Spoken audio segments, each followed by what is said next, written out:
Shalom saudaraku yang dikasihi oleh Tuhan Yesus Kristus. Mari kita siapkan hati untuk masuk dalam doa syukur hari ini.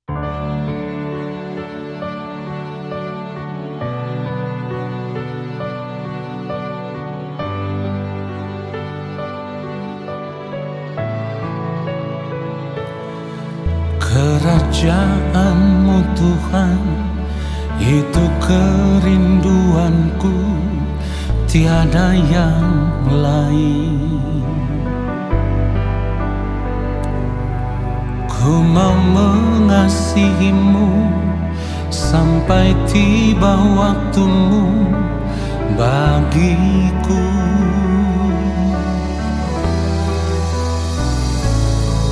Menghormati-Mu Tuhan dengan segenap jiwaku selama ku hidup. Ku mau jadi anak-Mu yang taat dan setia selamanya. Ku mau seperti Yesus, ku mau seperti Yesus. Selama hidup hanya melakukan kehendak Bapa. Ku mau seperti Yesus, ku mau seperti Yesus. Senangkan hati Bapa, hidup menjadi berkat, memuliakan nama-Nya.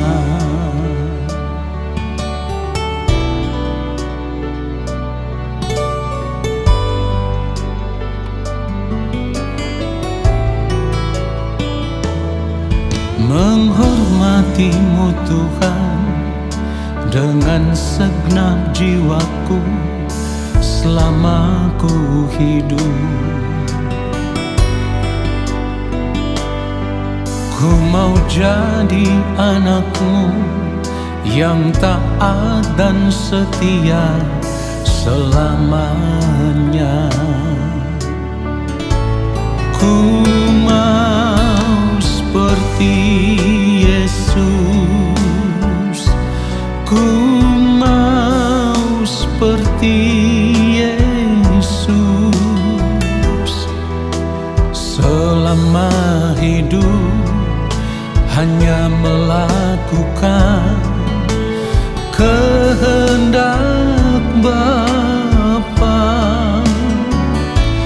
Ku mau seperti Yesus, ku mau seperti Yesus. Senangkan hati Bapa, hidup menjadi berkat, memuliakan nama-Nya. Oh, ku mau seperti Yesus, ku mau seperti Yesus. Selama hidup hanya melakukan kehendak Bapa. Ku mau seperti Yesus, ku mau seperti Yesus. Senangkan hati Bapa, hidup menjadi berkat, memuliakan nama-Nya. Oh, senangkan hati Bapa, hidup menjadi berkat, memuliakan nama-Nya.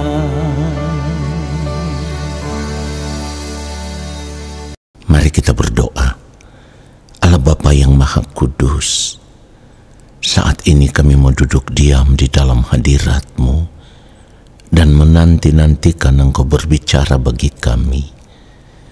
Allah Roh Kudus, urapilah setiap kami, berikanlah kami hikmat untuk mengerti setiap kebenaran firman yang kami dengar, supaya kami mau hidup seturut dengan firman-Mu, agar kehidupan kami benar-benar boleh ditemukan layak di hadapan Bapa di sorga, ketika nanti kami berada di ujung kehidupan ini ya Bapa. Roh Kudus, urapilah hamba-Mu untuk menyampaikan kebenaran firman-Mu seperti yang Bapa kehendaki. Di dalam nama Tuhan Yesus Kristus kami berdoa. Amin. Saudara yang dikasihi oleh Tuhan Yesus Kristus, kita harus serius memperhatikan kehidupan kita.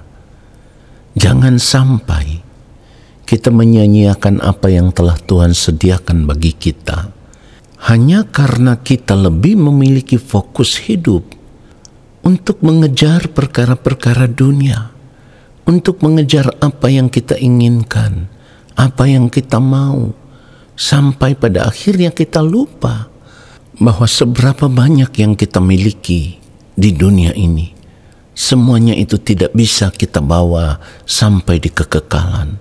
Ya, sebab sekalipun kita memiliki dunia ini dengan segala isinya, semuanya itu tidak berarti. Kita tidak bisa membawa itu sampai di kekekalan. Kalau kita membaca kebenaran firman Tuhan di dalam Lukas 16 ayat 11, dikatakan begini, jadi, jikalau kamu tidak setia dalam hal mamon yang tidak jujur, siapakah yang akan mempercayakan kepadamu harta yang sesungguhnya?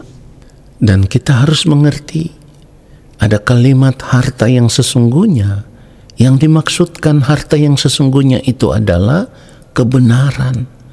Nah, mengapa Tuhan berfirman, jikalau kamu tidak setia dalam hal mamon yang tidak jujur, kamu tidak bisa dipercayakan harta yang sesungguhnya.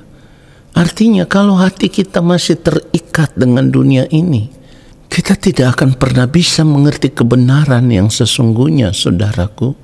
Kenapa demikian? Karena firman Tuhan katakan kita tidak bisa mengabdi kepada dua tuan. Di dalam Matius 6 ayat 24 jelas sekali dikatakan, tak seorang pun dapat mengabdi kepada dua tuan. Karena jika demikian, ia akan membenci yang seorang dan mengasihi yang lain. Atau ia akan setia kepada yang seorang dan tidak mengindahkan yang lain. Kamu tidak dapat mengabdi kepada Allah dan kepada mamon. Itu yang saya maksudkan tadi, saudaraku. Kalau hati kita masih terikat dengan dunia ini, kita tidak akan pernah mengerti kebenaran yang sesungguhnya. Ketika kita mengikut Tuhan, kita harus melepaskan segala sesuatu yang mengikat kehidupan kita. Tuhan Yesus katakan begini, saudaraku, setiap orang yang mau mengikut aku, ia harus menyangkal dirinya, memikul salibnya, dan mengikut aku. Jadi kalau kita tidak hidup dalam penyangkalan diri, kita masih membiarkan hidup kita terikat dengan keinginan-keinginan dan hawa nafsu diri, maka kita tidak bisa hidup dalam kebenaran seperti yang Allah Bapa di sorga kehendaki. Saudara perhatikan itu. Firman Tuhan dengan tegas mengatakan itu, ya. Setiap orang yang mau mengikut aku, ia harus menyangkal dirinya, memikul salibnya setiap hari dan mengikut aku. Kalau kita bercermin kepada pribadi yang mulia Tuhan Yesus Kristus, kalau kita mau mengikut jejak kehidupan yang mulia Tuhan Yesus Kristus, seharusnya kita sadar selama hidup di dunia ini dalam keadaannya sebagai manusia, Tuhan Yesus tidak pernah mengikatkan dirinya dengan kesenangan hidup apapun. Yang ia lakukan hanyalah kehendak Allah Bapa di sorga. Kehidupan seperti itu yang harus kita ikuti, ya saudaraku.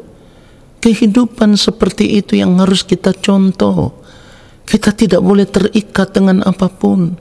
kita harus mengikatkan diri kita dengan Tuhan saja. Sepanjang hari kita hidup di dalam persekutuan dengan Tuhan, kita hidup bergaul dengan Tuhan, dan di dalam persekutuan kita dengan Tuhan itulah Roh Kudus Tuhan akan memimpin kita, mengajar kita untuk bisa mengerti apa yang menjadi kehendak Allah Bapa di sorga, lalu kita hidup hanya untuk melakukan kehendak Bapa di sorga. Pada akhirnya, semakin hari kita akan semakin diubah, kita akan semakin mengerti kebenaran yang sejati, kebenaran seperti yang dikehendaki oleh Allah Bapa di sorga.